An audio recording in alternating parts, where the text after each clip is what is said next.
দেওবাৰে সদৌ অসম গোৰ্খা ছাত্ৰ সন্থা তিৰাপ জাগোন আঞ্চলিক সমিতিৰ উদ্যোগত উচ্চ মাধ্যমিক আৰু উচ্চতৰ মাধ্যমিক পৰীক্ষাত শিক্ষাৰ্থীৰে উত্তীৰ্ণ ছাত্ৰ ছাত্ৰীসকলক লগত লৈ এখনি সম্বৰ্ধনা অনুষ্ঠান অনুষ্ঠিত হয়।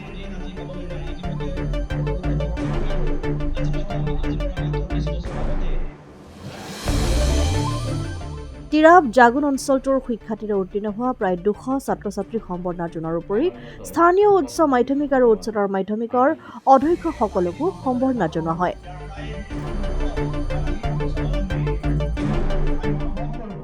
উক্ত সম্বৰ্ধনা অনুষ্ঠানত মুখ্য অতিথিৰূপে উপস্থিত থাকে তিনিচুকীয়া জিলা ছাত্ৰ সন্থাৰ সভাপতি, শিক্ষা সম্পাদনা আদিকে কৰি অঞ্চলটোৰ বহু গণ্যমান্য ব্যক্তি।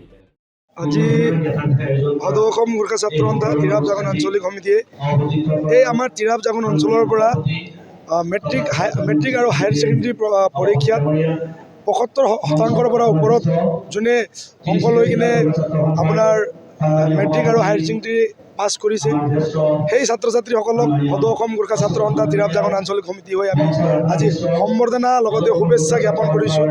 আৰু আপোনালোকৰ যোগেদি এটা কথা ক'ব বিচাৰোঁ যে এই তিৰাপ জাগোন অঞ্চলৰ পৰা আজি যোনখিনি ছাত্ৰ ছাত্ৰীয়ে সুখ্যাতিৰে আপোনাৰ 75% পৰা ওপৰত মাৰ্কছ লৈ কিনে পাছ কৰিছে, তেওঁলোকৰ ভৱিষ্যত উজ্জ্বল হওক। লগতে যোনে 75% পাবলৈ সক্ষম হোৱা নাই, তাতকৈ কম কোনোবাই পাইছে, তেওঁলোকৰো ভৱিষ্যত ইয়াৰে পৰা ভাল হওক বুলি আমি ইয়াৰ পৰাই শুভেচ্ছা জ্ঞাপন কৰিছোঁ।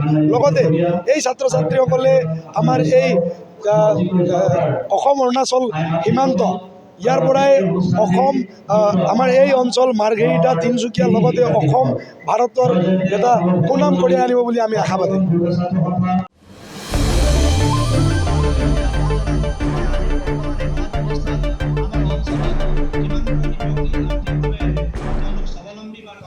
জাগোনৰ পৰা গৌৰৱ মোহনৰ ৰিপৰ্ট, ডেমক্ৰেটিক আছাম।